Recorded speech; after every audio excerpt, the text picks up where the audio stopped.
নমস্কার। কেমন আছেন? ভালো থাকুন। ফোন ইন লাইভ অনুষ্ঠানে সকলকে অনেক অনেক স্বাগত। আশা করব সকলে শারীরিকভাবে সুস্থ আছেন। আর শারীরিকভাবে সুস্থ রাখার জন্য কিন্তু এই কেমন আছেন ভালো থাকুন ফোন ইন লাইভ অনুষ্ঠান, কারণ ডাক্তারবাবু আসা মানে আমরা অনেক সমস্যার সমাধান পাই, রোগটাকে আমরা চিনতে পারি, জানতে পারি, কিভাবে বেরিয়ে আসতে পারবো সেই বিষয়ে কিন্তু আমরা গোড়া থেকে জানানোর অনুষ্ঠানই কিন্তু হচ্ছে কেমন আছেন ভালো থাকুন অনুষ্ঠান। লিভার নিয়ে আলোচনা আমাদের প্রত্যেক সপ্তাহে চলে, যেমন চলছিল। তার পাশাপাশি বহু মানুষের কিছু প্রশ্নের উত্তর আজকে আমি ডাক্তারবাবুর কাছ থেকে ডেফিনেটলি নিয়ে নেব। কিন্তু একটা কথা আমরা সচরাচর জানি, যাদের শ্বাসকষ্টজনিত সমস্যা রয়েছে বা যাদের একটু শ্বাসের সমস্যা, তাদের ক্ষেত্রে কিন্তু কোভিড হয়ে যাওয়ার পরে দীর্ঘমেয়াদী একটা সমস্যা থাকে, সেই বিষয়ে জানা আছে। কিন্তু যাদের ধরুন ব্লাড প্রেশারের সমস্যা রয়েছে, যাদের ধরুন লিভারের সমস্যা রয়েছে, তাদেরও কি কোভিড হয়ে যাওয়ার পরে দীর্ঘমেয়াদী কোনো সমস্যা থাকতে পারে বা মেডিসিন পরিবর্তনের কোনো বিষয় থাকতে পারে, এই নিয়ে কিন্তু প্রশ্ন তারা করেছেন। যারা সত্যি লিভারের সমস্যায় ভুগছেন, যারা সত্যি ব্লাড প্রেশারের সমস্যায় ভুগছেন, তাদের কোভিড হয়ে যাওয়ার পরে তাদের সমস্যা আসতে পারে কিনা, কিভাবে প্রিকশন নেবেন তারা, সেই বিষয়ে কিন্তু সকলের তরফ থেকে ডাক্তারবাবু থেকে আমি প্রশ্নের উত্তর তো ডেফিনেটলি নেব। কিন্তু আমি শুধু না, আপনারাও নিতে পারবেন, যেহেতু লাইভ ফোনের অনুষ্ঠান। ফোন নাম্বার সরাসরি কথা বলা টিভি স্ক্রিনে অলরেডি ডান। আর ডাক্তারবাবুকে সপ্তাহে যখনই আমরা এই একটা দিন শনিবার পেয়ে যাই, তখনই আমরা শারীরিক যে কোনো বিষয় কিন্তু আমরা জানতে পারি। আমরা আলোচনা লিভার নিয়ে করি বা আপনাদের দ্বারা প্রশ্ন নিয়ে, আপনারা কিন্তু শারীরিক যে কোনো প্রশ্ন নিয়ে সরাসরি চলে আসতেই পারেন। তাই কথা না বাড়িয়ে সকলের তরফ থেকে, সিসিটিভির তরফ থেকে, আপনাদের সকলের তরফ থেকে বিশিষ্ট চিকিৎসক প্রখ্যাত গ্যাস্ট্রোএন্টারোলজিস্ট ডক্টর কনিষ্ক সরকার স্যার রয়েছেন স্টুডিওর, স্যারকে জানাবো অনেক অনেক স্বাগত। নমস্কার স্যার। নমস্কার। আমার অতি প্রিয় দর্শক শ্রোতৃমণ্ডলী, সবার জন্য শুভেচ্ছা রইল। সবাই সুস্থ থাকুন, ভালো থাকুন, আনন্দে থাকুন, এই ইচ্ছে জানিয়ে আজকে আমার বক্তব্য শুরু করব। গতদিন আমি যখন আমার লাইভ অনুষ্ঠান শেষ করি, তখন এক বিশেষ জায়গায় অনুষ্ঠান শেষ করেছিলাম, যেখানে আমি বলেছিলাম সে ব্যাপার নিয়ে আমি আরও আলোচনা করব। শিশুদের ক্ষেত্রে ভ্যাকসিনেশন এবং সেই সব ব্যাপার নিয়ে আলোচনা করব। কিন্তু তার আগে আমরা পেটের রোগের আলোচনায় আমি লিভার নিয়ে আলোচনা ছিলাম, এবং সেই নিয়ে আলোচনা এবং শিশুদের ভ্যাকসিনেশন সেই সব নিয়ে আজকের আমার বক্তব্যের মধ্যে থাকবে। আপনারা যা প্রশ্ন করবেন তার জবাবও দেবো। কিন্তু আগে দুটি তথ্য একটু আপনাদের সঙ্গে শেয়ার করে নিই। এই তথ্য নিয়ে অনেকে মাথা ঘামান না, এবং সত্যি সবার মাথা ঘামানোর হয়তো দরকার নেই। কিন্তু যদি একটু তলিয়ে দেখি, আমরা সবাই বুঝতে পারবো যে এই তথ্যের সাথে আমাদের দৈনন্দিন জীবনযাত্রা, আগামী দিন, মানে সত্যি সত্যি আগামী কাল, আগামী পরশু এবং আগামী সপ্তাহ আমরা কেমন থাকবো, সেটা কিন্তু নির্ণয় হবে, ডিটারমাইন হচ্ছে। সেটা হচ্ছে কত তাড়াতাড়ি আমাদের এই ভ্যাকসিনেশনের যে ড্রাইভ, কোভিড ভ্যাকসিনেশনের জন্য যে আমাদের দেশব্যাপী সরকারের প্রচেষ্টা, সেটা কত তাড়াতাড়ি সফল হতে চলেছে, কত বেশি মানুষকে আমরা পুরোপুরি ভ্যাকসিনেট করতে পারছি। এইটা আমি মনে করি যে আমার মানুষের কাছে পৌঁছে দেওয়া কর্তব্য। ওই জন্য এইটুকুনি একটু নিরস হলেও একটু আমি বলে নেব, দিয়ে তারপরে যে বক্তব্যগুলোতে যাব সেগুলো একদম দরকারি এবং কাজের। ভারতবর্ষ কিন্তু সারা পৃথিবীর মধ্যে গত পরশুদিন একটি রেকর্ড করেছে। এটা গর্বের ব্যাপার যে একদিনে 1 কোটি ডোজ, মানে 1 কোটি মানুষকে একদিনে ভ্যাকসিনেশন করানোর বিশ্ব রেকর্ড এখন ভারতবর্ষে। এইটা বলে যেটা খুব বুক ফোলাবার ব্যাপার আছে সেরকম নয়, কারণ অন্যান্য দেশের লোক সংখ্যা তো খুব কম। যেমন ধরুন, আরো কয়েকটা যদি একটু উদাহরণ দিয়ে আপনারা বুঝতে পারবেন যে এখনো পর্যন্ত ভারতবর্ষে 2টো ভ্যাকসিন, মানে 2বার ভ্যাকসিন দেওয়া হয়ে গেছে, মানে ফুললি ভ্যাকসিনেটেড হয়ে গেছে, এরকম মানুষের সংখ্যা প্রায় 13,60,00,000। এটা গত পরশু দিনের হিসেব। এখন এটা বেড়ে আমার মনে হচ্ছে যে আর একটু বেড়ে যাবে, 14 কোটির কাছাকাছি হয়ে যাবে। ফুললি ভ্যাকসিনেটেড হয়ে গেছে 14 কোটি মানুষ, যার মানে হচ্ছে ভারতবর্ষের টোটাল পপুলেশনের শতকরা 10 ভাগ ফুললি ভ্যাকসিনেটেড হয়ে গেছে। যারা শুনছেন খুব নিরস লাগছে যে এইসব স্ট্যাটিস্টিক্স শুনে কি লাভ। লাভটা একটু বলে দিই। লাভটা হলো এই যে আমরা তো এখন সবাই মনে মনে ভাবছি, সবার বাড়িতে যারা কচি কাচারা আছেন বা আর একটু বড় ছেলে মেয়ে আছে যারা স্কুল কলেজে যায়, তাদের তো সবারই প্রশ্ন যে কবে স্কুল কলেজ খুলবে, কবে বাচ্চারা সত্যি সত্যি স্কুলে বসে পড়াশোনা করবে এই অনলাইনের বদলে। তো সেই প্রশ্নের উত্তর লুকিয়ে আছে এই ভ্যাকসিনেশন ড্রাইভ কত সাকসেসফুল হচ্ছে তার মধ্যে।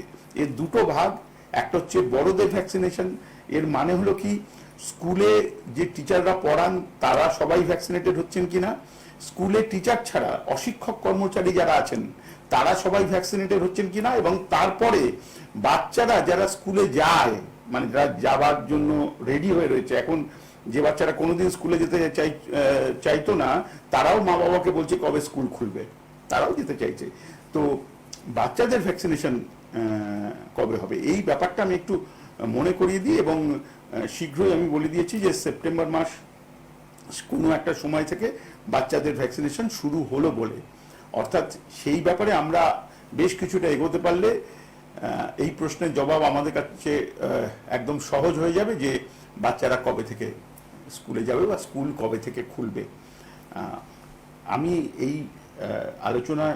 আমার আলোচনা শুরুতে এই তথ্যগুলো শেয়ার করলাম এই কারণের জন্য যাতে আপনারা একটা আন্দাজ পেতে পারেন যে আর কতদিনের মধ্যে স্কুল কলেজ খোলা বা তথাকথিত যে বিধিনিষেধ বলুন, লকডাউন বলুন, সেগুলো আস্তে আস্তে কিভাবে শিথিল হতে পারে, আরো শিথিল হতে পারে।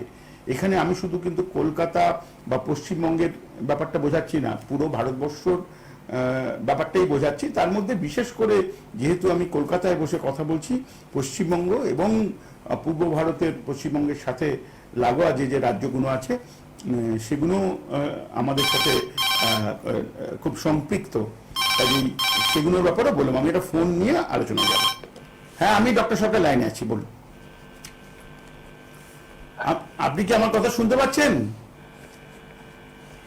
এখানে আসছে না কিছু? হ্যাঁ হ্যাঁ, কে কথা বলছেন, কোত্থেকে বলছেন বলুন? আমি হচ্ছে কাটোয়া থেকে বলছি। কাটোয়া থেকে কে বলছেন?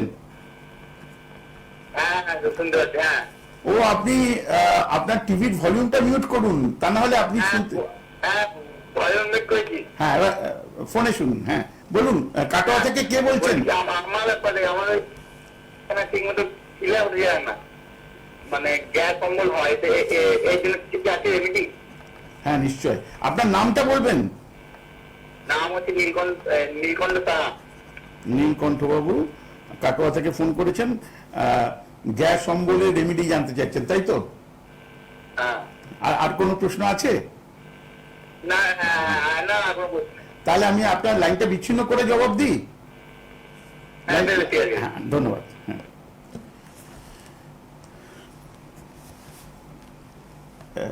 এমন কোন বাঙালি আছেন যিনি পশ্চিমবঙ্গে বা তথাকথিত গঙ্গার অববাহিকায় বসবাস করেন বা তার কাছাকাছি বসবাস করেন যার গ্যাস অম্বলের রোগ একদম নাই?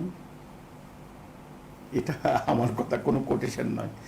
ইনফ্যাক্ট গ্যাস অম্বলের রোগ এত র্যাম্প্যান্ট, এত বেশি মানুষ আমাদের এই গাঙ্গেয় পশ্চিমবাংলায়, এবং আমি তারপরে এখন দেখতে পাচ্ছি যে উড়িষ্যার বিশেষ কিছু অঞ্চলে, ঝাড়খণ্ড এবং বিহারের কিছু কিছু অঞ্চলে অত্যন্ত মানে বেশি মানুষ ভোগেন।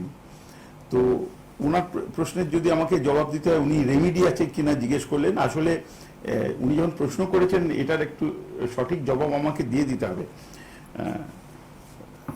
একটা ব্যাপারে যখন আমরা মেডিকেল কলেজে পড়েছি তখন আমাদের একটা প্রশ্ন ছিল, আমি শুধু না আরো অনেকে সেই প্রশ্ন আমাদের প্রফেসরদের করেছিলেন যে স্যার গ্যাস অম্বলের রোগে তো লোক মারা যায় না, এইটা নিয়ে এত বেশি মানে ভাবনা চিন্তার এত দরকার কি?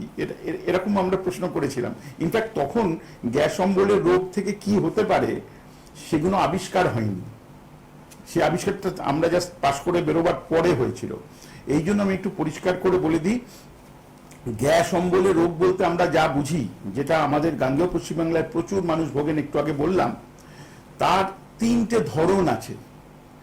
একটা ধরন হচ্ছে মানুষের মনে যারা মানে এই রোগে ভুগছেন, সেই প্রথম ধরনের মানুষের মাথায় সবসময় একটা প্রশ্ন যে তার পেটটা পরিষ্কার হচ্ছে না, এবং তাদের ধারণা একটু ভালো করে পেট পরিষ্কার করে পায়খানা হয়ে গেলে তিনি ভালো হয়ে যাবেন। এইটা একটা ধরন। এই রোগগুলো আলাদা নাম আছে, আমি নামের মধ্যে আছি না, একটা ধরন।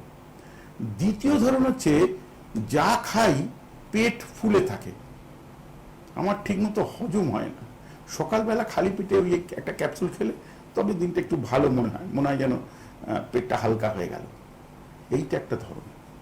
আর 3 নম্বরের ধরন হচ্ছে যা খাচ্ছি বা না খাচ্ছি পেটে ব্যথা, গলায় টক জল বা ঝাল মতো উঠে আসছে, গলার কাছে কিছু একটা আটকে আছে, মনে হচ্ছে।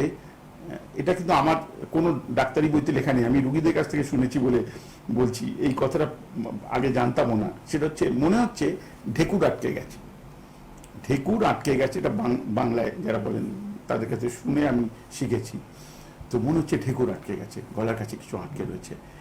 এই যে 3 ধরনের মূলত আমরা রুগী দেখি, আমি এইগুলোর বিভিন্ন আমাদের পোশাকি নাম আছে। Gastritis, gastroesophageal reflux disease, hiatus hernia, irritable bowel syndrome, gastric ulcer, duodenal ulcer, peptic ulcer, এরকম নানা রকম নাম আছে। এবং এরকম নয় যে প্রত্যেকটা ওয়েল ডিফাইন্ড, মানে একটা ধরুন আপনি যারা একটু অঙ্ক টঙ্ক পড়েছেন তারা ভেন ডায়াগ্রাম কাকে বলে জানেন, তো দেখা যাবে যে যদি আমরা এগুলোকে চেষ্টা করি একটা নির্দিষ্ট সিমটমের মধ্যে বর্ণনা করতে, তাহলে একটার উপরে ছাপিয়ে যায়, মানে একটার সাথে একটা লিঙ্কড, মানে কোনোটাকে বলতে পারবো না যে শুধু ওই রোগটাই হয়েছে, এটাও থাকতে পারে ওটাও থাকতে পারে। এই সব কারণগুলো বলছি এই কারণের জন্য যে এই ধরনের রোগের ক্ষেত্রে আমি যেটা বললাম আমাদের সময় আবিষ্কার হয়নি, পরে আবিষ্কার হয়েছে, ওই জায়গাটা খুব ইম্পর্টেন্ট। যে এই রোগে তো কেউ মারা যায় না, তাহলে এত বেশি দুশ্চিন্তার কারণ কি আছে? দুশ্চিন্তার কারণটা পরে বলছি, একটা তথ্য খালি দিয়ে রাখি, সেটা হলো সারা ভারতবর্ষে যদি সংখ্যার হিসেবে যে কোনো একটা ওষুধ সব থেকে বেশি বিক্রি হয়, একটা মলিকুলের নাম বলবো, কোনো ব্র্যান্ড নেম নয়, হয়, তাহলে সেটা হচ্ছে ওই অ্যাসিড অম্বলের ওষুধ, মানে প্যান্টোপ্রাজল, র্যাবিপ্রাজল, ওমিপ্রাজল। এটা এই ধরনের আমরা বলি PPE, proton pump inhibitors, PPI. তো সেই ধরনের জিনিসের বিক্রি সব থেকে বেশি। ইনফ্যাক্ট যখন পিপিআই আসেনি বাজারে, তখনও এই অম্বলের রোগ, তখন H2 রিসেপ্টর অ্যান্টাগনিস্ট ছিল, নাম সবাই জানেন, সে ইতিহাসেরও ব্যাপার আছে, সেসব ভেতরে অতটা যাব না। র্যান্টিডিন, ফ্যামোটিডিন, এই জাতীয় ওষুধ, এইগুলো H2 রিসেপ্টর অ্যান্টাগনিস্ট বলে। তো সেইগুলো বিক্রি সব থেকে বেশি ছিল। এবার ভারতবর্ষের বাইরে সারা পৃথিবীতে যদি চিন্তা করে দেখি, এরকম মনে হতে পারে যে ভারতবর্ষ তো একটু পিছিয়ে পড়া দেশ, অনেকের ধারণা, কারণ আমরা ছোটবেলা থেকে ওইভাবে তৈরি হয়ে এসেছি যে ভারতবর্ষ গরিব দেশ, থার্ড ওয়ার্ল্ড কান্ট্রি, পিছিয়ে পড়া দেশ। তাহলে নিশ্চয়ই যেগুলো এগিয়ে থাকা দেশ সেখানে এই সবগুলো বিক্রি কম হবে, কম লোকে ভোগেন। কিন্তু কি আশ্চর্য, ইউএসএতে বা ইউরোপেও সব থেকে বেশি সংখ্যায়, টাকার অঙ্কে নয় কিন্তু সংখ্যায় সব থেকে বেশি বিক্রির ওষুধ কিন্তু এইগুলোই। অর্থাৎ এই যেটাকে আমরা অম্বলের রোগ, গ্যাসের রোগ, অ্যাসিডিটির রোগ বলছি, সেটা শুধু এই আমি শুরু করলাম যে গাঙ্গেয় পশ্চিমবাংলা সারা বিশ্বের যে মানচিত্র, তার মধ্যে একটা ছোট অংশ দখল করে আছে, মনে হয় যেন ওইখানেই সব রোগ আমরা পাচ্ছি বলে বলছি। বাইরেও প্রচুর মানুষ ঠিক এইরকম সিমটমে ভোগেন।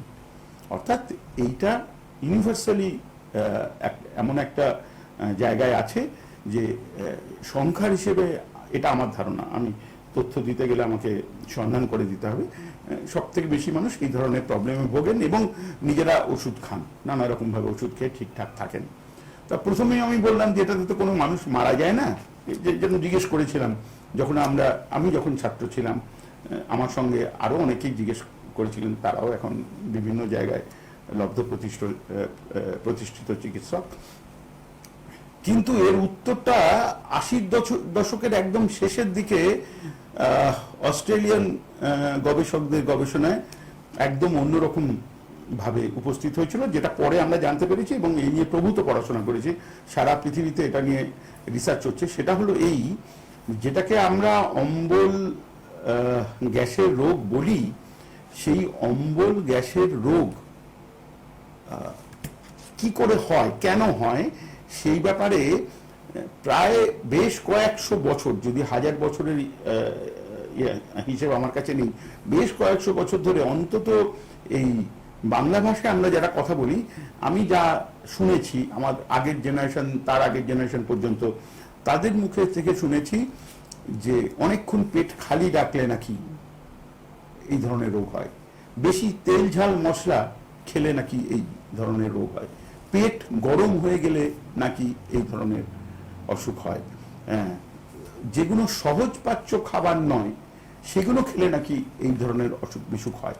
এই ধারণা অনেক দিন ধরে ছিল এবং যখন আমি মেডিকেল কলেজে পড়ি তখনও পর্যন্ত মেডিকেল কলেজের আউটডোরে, আমি এই ডিস্ট্রিক্টের নাম করছি, কিছু মনে করবেন না, আমার কোনো বায়াস নেই, তখন মেদিনীপুর ডিস্ট্রিক্ট কিন্তু ভাগ হয়নি, এখন তো বোধহয় মেদিনীপুর ডিস্ট্রিক্ট 4টে না 5টা ভাগ হয়েছে, ভাগ হয়নি। অবিভক্ত মেদিনীপুর থেকে সব থেকে বেশি পেটের রোগী আমাদের মেডিকেল কলেজের আউটডোরে দেখাতে আসছেন এবং আমার সবসময় চিরকালই ছোটবেলা থেকে একটা অভ্যেস ছিল সবকিছু খুব লক্ষ্য করে দেখা, কেন জানি না, বেশি অনুসন্ধিৎসা বোধহয় ছিল, তা আমার তাদের পকেটের দিকে নজর যেত, ভাববেন না যে অন্য কোনো কারণে যেত, বিশেষ একটা জিনিস আমি খুঁজতাম এর পকেট ওটা আছে কিনা, এবং 75% পুরুষ মানুষের পকেটে কিন্তু সেই জিনিসটা থাকতো। আপনারা যদি আন্দাজ করতে পারবেন কি আমি বলে দিচ্ছি, এটা ফোন নম্বর। হ্যালো হ্যালো, আমি অতীন্দ্র মাইতি বলছি পশ্চিম মেদিনীপুর থেকে। হ্যাঁ, আপনার জেলারই কথা ছিল। হ্যাঁ অতীন্দ্র বাবু, নমস্কার, নেবেন বলুন। আমি পশ্চিম মেদিনীপুর থেকে অতীন্দ্র মাইতি বলছি। সমস্যা হচ্ছে সকালবেলায় যখন ঘুম থেকে উঠি, ঠিক আছে, তখন আমাকে খুব ভালো ফ্রেশ লাগে, তারপরে একটু কাজকর্ম জল টল ধরা টরা করে, তারপরে যখন আমি খিদে পাই সকালবেলায় হয়তো একটা গ্যাসের ওষুধ খেয়ে তারপরে মুড়ি টুড়ি ভিজিয়ে খেলাম, খাওয়ার পরে একটা প্রেসার ওষুধ, মানে ডাক্তারবাবু রিসেন্ট দিয়েছেন আর কি, কম পাওয়ারের একটা প্রেসার ওষুধ খাওয়ার পরে এখন মাথাটা প্রচন্ড ঘোরাতে থাকে আর মাথাটা প্রচুর ভার হয়ে থাকে, মানে মাথা তুলতে পারেন, উপর দিকে তাকালে মাথা ঘুরোচ্ছে। আবার মাঝে মাঝে এই কিছুদিন আগে আমার রিসেন্ট হয়েছিল, দুপুরবেলাটায় ভাত খাওয়ার পরে মানে তত করে ঘাম দিচ্ছে, গোটা শরীর কাঁপছে আর মাথা ঘুরাচ্ছে বন বন করে।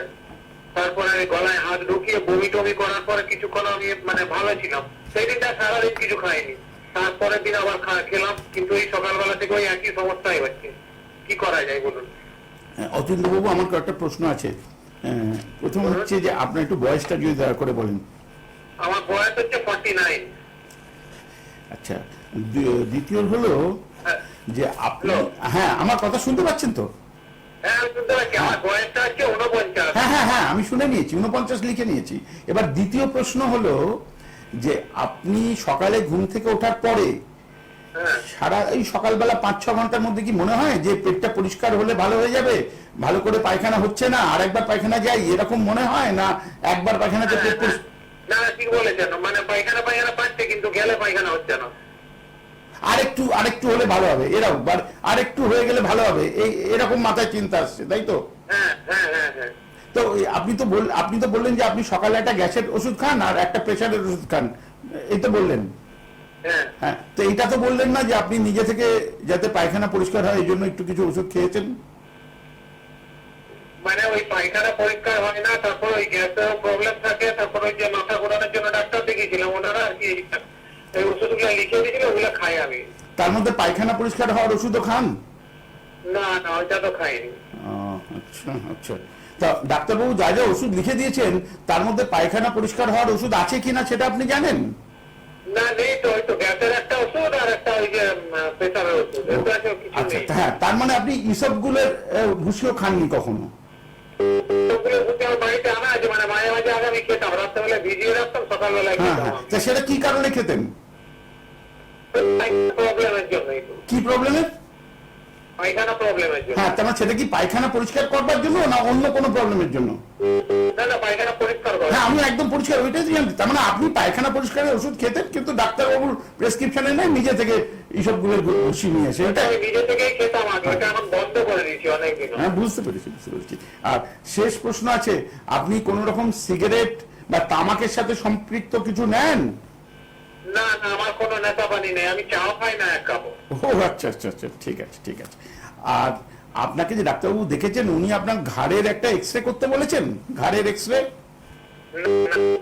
আচ্ছা আচ্ছা, এবার বলে দিই আপনার যা প্রবলেম আছে। আমি একটু আগে শুরু করেছি, আপনি যদি প্রথম থেকে অনুষ্ঠানটা দেখে থাকেন, এটা আইবিএস, ইরিটেবল বাউল সিনড্রোমের দিকে যাচ্ছে। কিন্তু এই যে মাথা ঘোরার কথা বলছেন, এটা আপনার বয়সে সব থেকে কমন, যারা দৈনিক হাঁটা বা এক্সারসাইজের মধ্যে নেই, তাদের জন্য সব থেকে কমন হচ্ছে সার্ভিক্যাল স্পন্ডিলোসিস। এই ঘাড়ের যে আমাদের যে শিরদাঁড়ার যে অংশটা ঘাড়ে থাকে, আমরা সার্ভিক্যাল পোর্শন বলি, তো তার যে ছোট ছোট হাড়গুলো, তার মধ্যে একটু অস্বস্তি অসুবিধা হওয়ার জন্য হয়। সেটা আগে হয়েছে কিনা প্রথম, ওইটাকে আপনাকে আমাদের এক্সক্লুড করতে হবে। আপনি ডাক্তারবাবুর সাথে পরামর্শ করে ঘাড়ের যে এক্সরে করার, সেটা আগে করে দেখে নিন যে ওই দিকটা ঠিক আছে। তাহলে বোঝা যাবে পুরো ব্যাপারটাই আপনার এই পেটের প্রবলেম থেকে হচ্ছে, এবং এটার সঠিক চিকিৎসা করে পুরো ভালো হয়ে যাওয়া সম্ভব। 100% এটা ঠিক হয়ে যাওয়া সম্ভব, যেটা আপনার ক্ষেত্রে এখনো পর্যন্ত হয়নি। আমি ওষুধের নাম জিজ্ঞাসা করছি না, কারণ যদি আপনার ঘাড়ের এক্সরে বলতো যে আপনি সব ঠিক আছেন, তাহলে আমি আরো ভেতরে ঢুকতাম আপনার রোগের ক্ষেত্রে। কিন্তু আমার এখানে সন্দেহ হচ্ছে যে আপনার এই মাথা ঘোরার ব্যাপারটার সাথে সার্ভিক্যাল স্পন্ডিলোসিসের কোনো রিলেশন আছে। তো সেটা ঠিক কি ভুল সেটা আগে প্রমাণ করতে হবে। হ্যাঁ, তারপর সেটা আপনার ডাক্তারবাবুকে দিয়ে লিখিয়ে নিয়ে, আপনি তো যেখানে পশ্চিম মেদিনীপুরে থাকেন, কাছাকাছি পশ্চিম মেদিনীপুরে কোথা থেকে ফোন করছেন আপনি? আমি পশ্চিম মেদিনীপুর থেকে। হ্যাঁ, পশ্চিম মেদিনীপুরে কোন জায়গা থেকে? রাঙামাটি নাম জানেন? হ্যাঁ, স্টেশনের পাশে। ও আচ্ছা আচ্ছা, তাহলে আপনার কাছাকাছি এক্সরে ক্লিনিক আছে, আপনি সেখান থেকে, এটা ডিজিটাল এক্সরে বলি আমি, এখন সব জায়গাতে ডিজিটাল এক্সরে প্রায় এসে গেছে, ডিজিটাল এক্সরে করতে হবে। ঠিক আছে, আপনার কোনো প্রশ্ন আছে থাকলে জবাব দেবো। না, আমার ওইটাই সমস্যা, মানে প্রায় সময় অ্যাসিড অম্বল হয়েই থাকে। হ্যাঁ, আপনি যেটা বলছেন এটা নিয়ে আরো অনেক কিছু বলার আছে। আমার হেল্পলাইন রইল, আপনার এক্সরে করার পরে যদি কোনো প্রশ্ন থাকে হেল্পলাইনে বা আগামী দিন এই অনুষ্ঠানে ফোন করলে আমি অবশ্যই জবাব দেবো। ঠিক আছে, আর আপনার যদি আর কিছু প্রশ্ন না থাকে, আমি তাহলে লাইন বিচ্ছিন্ন করবো। ঠিক আছে, অনেক অনেক ধন্যবাদ। পশ্চিম মেদিনীপুর নিয়ে কথা বলছিলাম।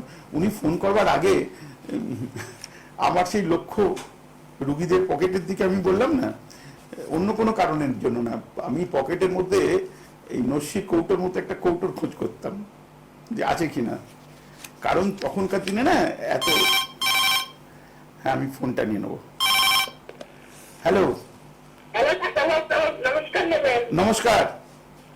আমি বর্তমান থেকে বলছি। হ্যাঁ, কে বলছেন? আমি সীমা পাল বলছি। আরেকবার নামটা বলবেন? সীমা পাল। সীমা পাল, বলুন বলুন বলুন। ওই যে আমার বয়সটা পর্যন্ত বেড়ে গেছে, আর খায়ের কাছে, আর প্রথমে সবসময় ঠান্ডা বেড়ে গেছে, আমার কাছে কমছে না। আপনার বয়স কত? কিছু আচ্ছা, মূল অসুবিধা তাহলে কাশি কমছে না, এটাই বলছেন? হ্যাঁ, আর ওয়েটটা খুব বেড়ে গেছে। হ্যাঁ, কত ওয়েট, কত 80? হাইট কত, ওজন কত? ওটা 80 কেজি। আর হাইট, হাইট কত? হাইট মানে উচ্চতা, উচ্চতা আপনার হাইট মনে আছে, বলতে পারবেন? 5 ফুট, পুরো 5 ফুট। হ্যাঁ, নিশ্চয়ই বেড়ে গেছে। ঠিক ঠিক। আচ্ছা, এই যে কাশি কমছে না, এই ব্যাপারে কোনো চিকিৎসা করেছেন? না, কাশি কমছে না, কাশি কমছে না।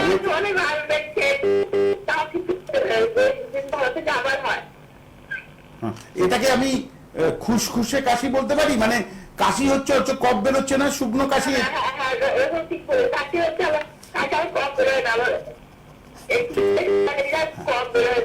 বুঝতে পারছি, বুঝতে পারছি। আচ্ছা, কিন্তু শ্বাসকষ্ট নেই, মানে রাত্রিবেলা আরামে শুয়ে থাকেন নাকি বসে বসে বসে পড়তে হয়? ঘুম থেকে উঠে হঠাৎ করে বসে? ঠিক আছে ঠিক আছে ঠিক আছে, বুঝতে পেরেছি।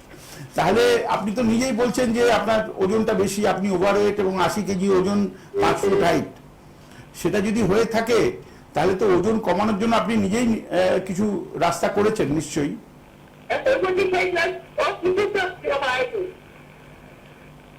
হ্যাঁ, ওজন কমানোর জন্য কাউকে কোনো ডাক্তারবাবুর সাথে পরামর্শ করা বা অন্য কোনো মেজার কিছু করা, কিছু চেষ্টা করেছেন? আচ্ছা, সাধারণত ওজন এরকম বেড়ে গেলে ডাক্তারবাবুরা, এবং এখন মানুষও শিখে গেছেন, একটা থাইরয়েডের পরীক্ষা করেন, TSH এর পরীক্ষা। আপনি করেছিলেন? ও আচ্ছা, আপনি ওষুধও খাচ্ছেন, তার মানে আপনার তখন TSH-টা কিঞ্চিত বেশি ছিল, তাই তো? ও, তাহলে ওষুধ খাওয়ার পরে সেটা নরমাল আছে কিনা সেটা দেখা গেছে? আমার মাঝে আমি একটু ওষুধ খাওয়া বন্ধ করেছিলাম, বেড়ে গেছে, আমার খাচ্ছি। আচ্ছা, ঠিক আছে। দেখুন, প্রথম কথা হচ্ছে যে আপনার এই যে কাশির রোগ বলছেন, ওজন বাড়া বলছেন, এর মধ্যে যদি আমাকে একটা বাঁচতে হয়, প্রথমে হচ্ছে ওজন কমানোর চেষ্টাটা করতে হবে। এবং কাশির ব্যাপারে যদি চিকিৎসায় যেতে হয় তাহলে আগে আপনার কফ বা থুতু পরীক্ষা করে সত্যি সত্যি এর মধ্যে ইনফেকশনের কোনো এলিমেন্ট আছে কিনা। আমার নিজের মনে হচ্ছে এটা পুরোপুরি ইনফেকশনের এলিমেন্ট কিছু নেই, এটা পুরো অ্যালার্জির কারণে হচ্ছে বলে আমার ধারণা। যতক্ষণ না পরীক্ষা করছি বা দেখছি সেটা বলা সম্ভব নয়। আপনি আপনার মধ্যমগ্রামে যে ডাক্তারবাবুকে দেখান তার সাথে একটু পরামর্শ করুন এবং কিভাবে ওজন কমাতে পারেন সেই ব্যাপারে একটু ওনার পরামর্শ নিন। যদি আপনার পরে প্রশ্ন থাকে বা ওজন না কমে, আমার হেল্পলাইন আছে, ফোন করলে আমি আমার দিক দিয়ে যতটা অ্যাসিস্ট্যান্স দরকার আমি নিশ্চয়ই করব। এবং আপনাকে এই ওজন কমানোর ব্যাপারে বলি, এরমভাবে চিন্তা করবেন না যে আমাকে সব মিলিয়ে 10 কেজি ওজন কমাতে হবে বা 8 কেজি ওজন কমাতে হবে, এইভাবে চিন্তা করবেন না। আপনি মনে করুন যে আগামী 15 দিনের মধ্যে আমি 500 গ্রাম ওজন, মানে হাফ কিলো, খুব কম, 500 গ্রাম ওজন কি করে কমাতে পারি, এইভাবে চিন্তা করুন, ডাক্তারবাবুর সাথে কথা বলুন। আমার মনে হয় যে এটা 4 থেকে 8 মাসের মধ্যে আপনি আপনার যা টার্গেট ওয়েট আপনার ক্ষেত্রে 62 থেকে 63 কিলো, হ্যাঁ, তার কাছাকাছি, মানে 68 কিলো 69 কিলো এরম কাছাকাছি পৌঁছতে পারবেন। এবং যদি আপনার মনে হয় যে আপনার পক্ষে সম্ভব হচ্ছে না, অসুবিধা হচ্ছে, হেল্পলাইনে ফোন করলে আমি আমার দিক দিয়ে যা করার করব। ঠিক, অনেক ধন্যবাদ, ভালো থাকুন। ব্যাপারটা বলে নি তো, ওই নস্যির কৌটোর মধ্যে তখন ওই মেদিনীপুর থেকে আসা রোগীদের মধ্যে কৌটো ভর্তি না খাবার সোডা থাকতো। খাবার সোডার কেমিক্যাল নাম হচ্ছে সোডিয়াম বাইকার্বনেট। এবং কিছুক্ষণ পর না একটুখানি 1 চামচ একটু সামান্য খাবার সোডা, জল এবং সঙ্গে বিস্কুট, 1-2 বিস্কুট খেয়ে নিতেন। মানে তখন এই মানে ব্যাপারটা এত বেশি মানে চারদিকে ছড়িয়ে পড়েছিল, মানে আমার জানা, আমার দেখা রোগীদের মধ্যে তাদের এরকম দৃঢ় ধারণা ছিল যে 2 ঘন্টা পর পর কিছু খেতে হবে, না হলে ওই, আমি রোগীর ভাষায় বলছি, গ্যাস্ট্রিক সারবে না। ওই 2 ঘন্টা পর খাওয়ার জন্য পকেটে বিস্কুট এবং ছোট ওই সোডিবাইকার খাবার সোডা কৌটো এটা পকেটে থাকতো, এবং ওটা দূর থেকে দেখে বোঝা যেত যে কিসের রুগী। পরে প্রমাণিত হলো যে যেটাকে আমরা gastritis, gastric ulcer, gastroesophageal reflux disease বা ডিউডেনাল আলসার, এই ধরনের এই যে গোত্রের রোগগুলো, এইগুলোর সূত্রপাত প্রথমত, মানে যদি 1, 2, 3 করে কারণগুলো ঠিক করি, তাহলে প্রথম কারণ মোটেই এটা নয় যে একজন খুব বেশি তেল ঝাল মশলা খায়। প্রথম কারণ মোটেই এটা নয় যে একজন অনেক গ্যাপ দিয়ে খাবার খায়, একদমই নয়। প্রথম কারণ হলো খাবার বা জল থেকে হওয়া একটা ইনফেকশন, ব্যাকটেরিয়াল ইনফেকশন। এইটা 80-র দশকে প্রথম অস্ট্রেলিয়ায় ডাক্তাররা গবেষণা করে প্রথম বের করেন, এবং সেই বের করার ফলশ্রুতি হিসেবে আমরা জানতে পারি যে ব্যাকটেরিয়াগুলোকে ক্যাম্পাইলোব্যাক্টার পাইলোরি বা হেলিকোব্যাক্টার পাইলোরি, তাদের শেপটা দেখে সেরকম নামকরণ করা হয়। এবং পরে জানা যায় যে আরও এরকম কিছু ব্যাকটেরিয়া আছে, মানে এদের জ্ঞাতি গোষ্ঠী, যেগুলোর কারণে খাবার বা জল থেকে দেহে প্রবেশ করার ফলে এই গ্যাস্ট্রাইটিস, গ্যাস্ট্রিক আলসার, ডিউডেনাল আলসারের রোগ শুরু হয়। আপনারা লক্ষ্য করে দেখবেন, এটা তো 2021 সালে আমি কথা বলছি, ইভেন 2005-06 সালেও, মানে আজ থেকে 15 বছর আগে আপনি নিজেকে জিজ্ঞাসা করুন, যারা যারা আমার অনুষ্ঠান শুনছেন, নিজেকে জিজ্ঞাসা করে দেখুন তো, কেউ যদি বলতো 20 টাকা দিয়ে একটা বোতল কিনে জল খেতে হবে, জাস্ট 15 বছর আগে, আপনার মন কেমন করতো না? মনে হতো এই 15 টাকা দিয়ে বা 20 টাকা দিয়ে একটা জলের বোতল কিনে খেতে হবে। আর এখন দেখুন, আপনাকে কাউকে কনভিন্স করতে হয় না, আপনি বাইরে গেলেই খোঁজেন মানে কোথায় জলের বোতল কিনতে পাওয়া যায়। বাড়ির জল বা বাইরের জল সম্বন্ধে আপনি এতটা মানে পার্টিকুলার হয়ে গেছেন, আমরা সবাই হয়ে গেছি, কারণ এখন এটা আমরা জানতে পেরেছি যে খাবারটা বাদ দিলে জল থেকেই ওই ইনফেকশন হয়। এর পরের আর একটা তথ্য একটু বলে দিই, কারণ আগে মানুষকে সুস্থ থাকতে হলে দেহের মধ্যে রোগ ঢোকার যে প্রবেশ পথগুলো সেগুলোকে আটকে দিতে হবে। যেহেতু এত বেশি লোক তথাকথিত গ্যাস্ট্রিকের রোগে ভোগেন, যেটা আমি বিভিন্ন নাম আছে, সেক্ষেত্রে এই ক্যাম্পেলোব্যাক্টার পাইলোরি বা হেলিকোব্যাক্টার পাইলোরি জনিত যে ধরনের গ্যাস্ট্রাইটিস বা পেটের রোগ আছে, সেগুলো বন্ধ করার রাস্তা হচ্ছে এগুলো যাতে দেহের মধ্যে ঢুকতে না পারে। তাহলে এগুলো কিভাবে দেহের মধ্যে ঢুকতে পারে?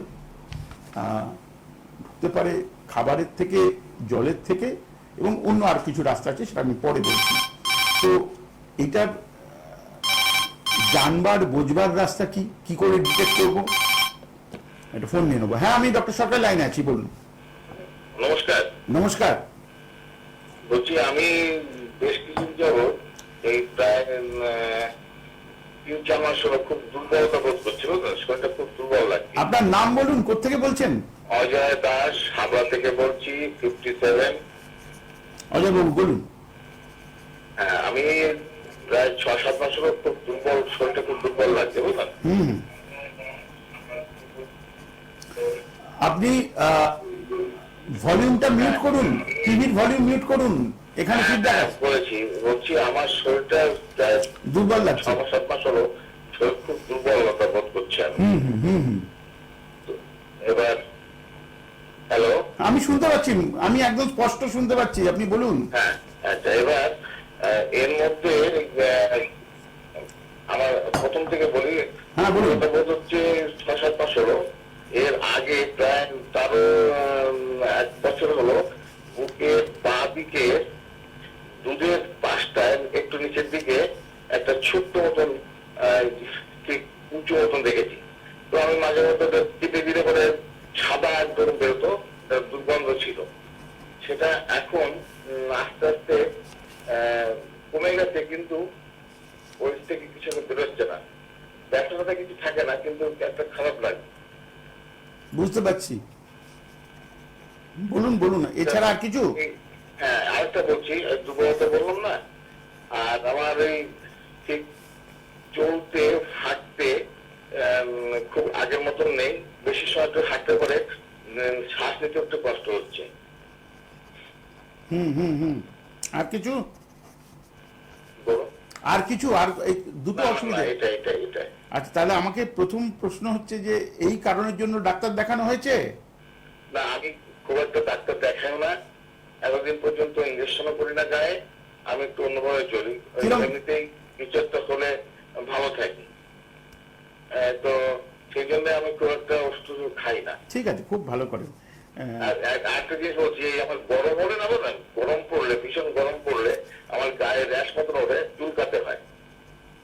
তারপর ঠান্ডা হলে আমার শীতের সময় আমার খুব ভালো লাগে। বুঝেছি। এই গরমের সময়টা হয়। হ্যাঁ, আচ্ছা, আমার কয়েকটা আগে প্রশ্ন করি। আপনি বললেন না বুকের ডান দিকে কিছু একটা ছোট্ট মতো হয়েছে, যেটা টিপলে একটু রস মতো বেরোয়, এটা বললেন। আচ্ছা, সেটা হচ্ছে বুকের ডান দিকটা একটু বেশি ফোলা মনে হচ্ছে কি? না সেটা নয়, শুধু একটা বুকের ডান দিকটা না, তাহলে বুকের বাঁ দিকে। হ্যাঁ, বাঁ দিকটা ঠিক আছে, ওটা হাতে হাত লাগবে না, একটু শক্ত লাগবে। হ্যাঁ, শক্ত লাগছে, প্লাস ওই দিকটা একটু সামান্য, এটা এতটা ছিল না, একদম সমান ছিল, কালো মতন একটা মুখ মতন ছিল, সেটা এখনো আছে। আজকে সকালে একটু চাপ দিলাম, ওখান থেকে জল না না চাপ দেবেন না, বেরোতো দুধের মতন, দুর্গন্ধ ছিল, সেটা বেরোচ্ছে না, হচ্ছে না। আমি মাঝে কিছুদিন ধরে একটা হোমিওপ্যাথি ওষুধ খাচ্ছিলাম, বুঝলেন, সে নামটাই বলতে পারবো না, সেটা একটা ওষুধ দিয়েছিল আমাকে, ওই সকালবেলায় এক চামচ করে জলের মধ্যে দিয়ে এক কাপ জলের মধ্যে দিয়ে 1 চামচ খেতে হবে, বাদ বাকিটা ফেলে দিতে হতো, তাই খাচ্ছিলাম। তাতে খুব একটা ইমপ্রুভ হয়নি যে বিধায় আমি ভাবছি ডাক্তার আপনার সাথে পড়াশোনা করবো। আমি টিভি দেখছিলাম। আচ্ছা, না আপনি তাহলে এই যে হোমিওপ্যাথি ওষুধ বললেন এটা কি কারণে খাচ্ছিলেন? এইটার জন্য খাচ্ছিলাম। এইটার বলতে ওই বুকের যে ফোলা অংশ সেটা? ঠিক ঠিক ঠিক। আচ্ছা, তো আপনি ডাক্তারবাবুকে জিজ্ঞেস করেছিলেন যে এই যে আমার এটা হয়েছে এটাকে কি রোগ বলে, কি হয়েছে জিজ্ঞাসা করেছিলেন? উনি আমাকে যেটা বললেন যে এটা অনেকেরই হয়, ওই ওষুধটা ইউজ করুন, ওর যে কম্পাউন্ডার তার নাকি হয়েছিল। আমিও কিন্তু হোমিওপ্যাথি মাঝে মধ্যে আমার জন্য না অন্য রোগের জন্য নিই।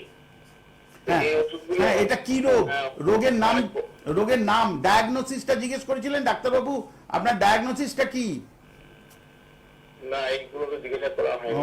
উনি আমাকে বললেন যে এটা সেরে যাবে, আপনি হ্যাঁ, ওটা তো পরের কথা। আমি হ্যাঁ বলুন, আপনি বলুন, যদি আমি আপনার কথা শোনার জন্য। আর একটা ওষুধ দিয়েছিল ওখানে মানে ডোলে লাগানোর জন্য, তার মুখে সে ডলন বলে না, ওই ডলন টাইপের একটা ওষুধ দিয়েছিলেন, ওইখানে লাগিয়ে দিতাম মাঝে, সকালবেলা একবার, রাত্রে একবার, এটা করছিলাম। আচ্ছা, এবার আমি একটু বলি। হ্যাঁ বলুন। আচ্ছা, মোস্ট প্রবাবলি আমি আপনাকে দেখিনি, এইটাকে আমরা ডায়াগনোজ করি গাইনোকোম্যাসিয়া বলে। আচ্ছা, নামটা গাইনোকোম্যাসিয়া। এর বিভিন্ন কারণ থাকতে পারে। খুব রিসেন্টলি খুব একটা কমন ব্যাপার থেকে এটা হয়, এটা আমরা জানতে পারছি পুরুষ মানুষের ক্ষেত্রে যারা খুব বেশি পরিমাণে সয়াবিন জাতীয় জিনিস ব্যবহার করেন না খাবার জন্য, অনেকের ক্ষেত্রে এটা হতে পারে। এছাড়াও অন্য অনেক কারণের জন্য হতে পারে। এর স্পেসিফিক ট্রিটমেন্ট আছে, করলে পুরো ভালো হয়ে যায়। যার জন্য আমি 3 বার করে বারবার করে যে ডাক্তারবাবু চোখে দেখেছেন তার ডায়াগনোসিসটা কি সেইটা জানতে চেয়েছিলাম। আমি শুনতে চাইছিলাম যে ওনারও কি ডায়াগনোসিসটা এই গাইনোকোম্যাসিয়া, যেহেতু সেটা আমি জানতে পারলাম না, ওই জন্য আমি এটা থ্রো করলাম, আমি নিজে বলে দিলাম। আপনি নামটা মনে রাখুন, এর পরে যখন ডাক্তারবাবুকে দেখাতে যাবেন বলবেন ডাক্তারবাবু এটা কি হয়েছে যদি আপনি বলেন, তখন মিলিয়ে নেবেন উনিও এটা বলছেন কিনা, তাহলে ব্যাপারটা ক্লিয়ার হয়ে যাবে। আর যদি সেটা গাইনোকোম্যাসিয়া বাংলায় লিখুন না, গাইনোকোম্যাসিয়া। হ্যাঁ, গাইনোকোম্যাসিয়া, মাইক্রো নয়। একদম ঠিক, ঠিক আছে। হ্যাঁ, এটা একটু মাথায় রাখুন। আচ্ছা,